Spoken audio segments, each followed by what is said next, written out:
Hello everyone, I'm back with my David Bowie Countdown collection, and at number 5 we have the brilliant Hunky Dory album, of course, from 1971, released in December 71, just before Christmas, I believe, around the 17th I think it was released. Yeah, it's Bowie's fourth studio album, and it's the first actually to have the full Spiders from Mars band with him on an album. I think I said that Trevor Bolder was on the Man Who Sold the World album. He actually wasn't. No, that was Tony Visconti played bass on that. But Visconti was replaced on this album by Trevor Bolder, so it's the full Spiders from Mars, of course. Trevor Bolder, Mick Woodmansey, Mick Ronson, and Bowie, and of course Rick Wakeman, of course, from Yes fame, is on this particular album as well. Yeah, this is an absolute fantastic album. Like, what can you say about this album? Very much a fan's favourite. It's number one in a lot of Bowie fans' favourites album.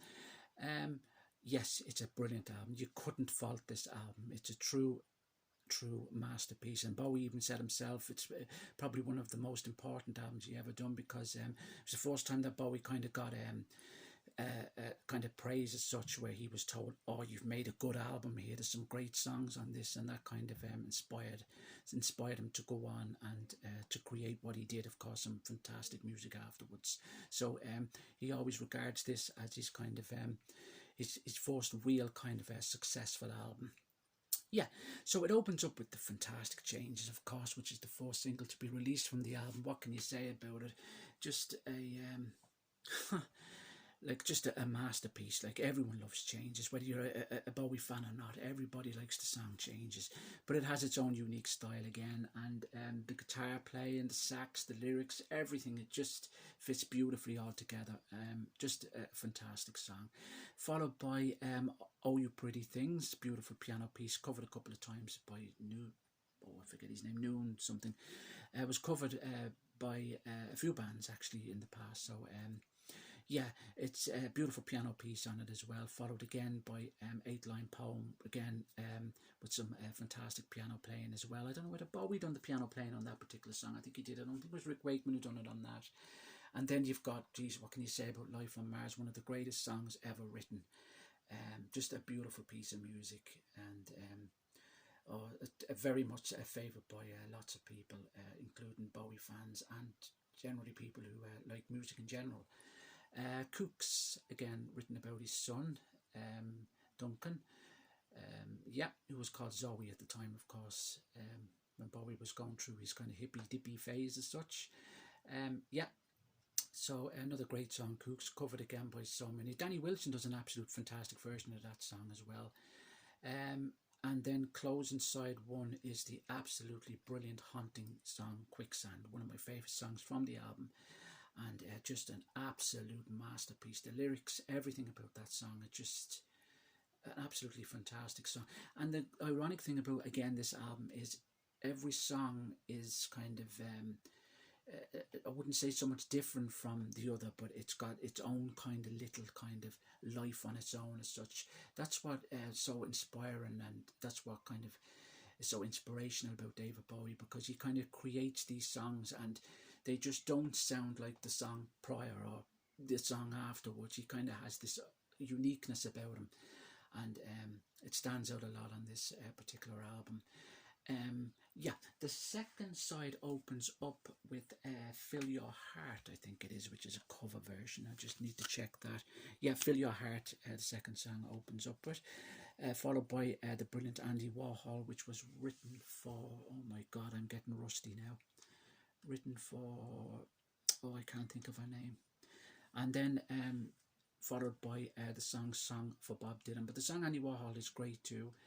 Sounds fantastic. Song for Bob Dylan is probably the weakest song on the album, and I believe Bob Dylan himself absolutely despised that song, as did Andy Warhol when he played Andy Warhol to himself. Andy Warhol said, "I don't like that at all," as did Bob Dylan. But I like both the songs. Song for Bob Dylan, I could take or leave it. It kind of reminds me a bit of kind of Space Oddity, the kind of folky kind of, well, of course it would do relating to Bob Dylan, of course, in the early 70s. The brilliant Queen Bitch, absolutely fantastic song, something like you'd hear from the Velvet Underground, of course. He has sung that with Lou Reed, of course, at his 50th birthday bash.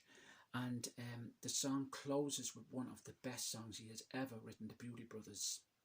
A very haunting song, again relating to his brother Terry, who was suffered from schizophrenia, of course, at the time. So yeah, a lot of references to his brother on that particular piece as well. But this album is an absolute masterpiece, as I said. Bowie's vocals and his voice are absolutely in top form, I have to say. Produced by Ken Scott. It was recorded, of course, in Trident Studios. As I said, Bowie didn't have any record deal at the time when he started recording this particular album. So it's his first album to be on the RCA label. Of course, he got then soon to get involved with Tony DeFries. Yeah, things took a different direction after that. But yeah, it's an absolutely fantastic song. Every song on it is just absolutely mind-blowing. It's an album you could listen to and it sounds as fresh today as it did the day it was released as such. It's just one of those albums, as was its follow-up album as well. But this album, its album beforehand, The Man Who Sold the World, this is totally getting away from that kind of style. He just took a totally different direction with this particular album. Not at all, but a lot of the songs on it, it's kind of more kind of a mellow, and more kind of, as I said, hippie kind of style music. A lot of folk, not a lot of folk, but folk influences are in there, of course, Dylan and so forth. And then you've got a lot of Lou Reed in there. You've got Iggy Pop in there, Stooges perhaps material in there. But yeah, and you've even got kind of you can kind of hear the Elvis kind of Vince Taylor kind of influence coming through on this particular album as well. Of course, Ziggy Stardust has got big influences towards Vince Taylor as well. Yes, but it's just an outstanding album. You couldn't say anything bad about this album. It's number 5 for me. The songs that were released, of course, as I said, there were Changes and Life on Mars. Yeah, as I said, Mick Woodmansey was on this album as well. He played drums, as the Trevor Bowler was brought in to play the bass, of course. You had Rick Wakeman on the piano, of course, from the Yes band Yes. It sounds absolutely fantastic on this. But even Rick Wakeman says the song Life on Mars is just so clever, the style it was written in, and just mind-blowing, you know. So yeah, Hunky Dory, my number 5 album, very comfortable to have it there, and a true and utter masterpiece. There we have it. Hunky Dory 1971.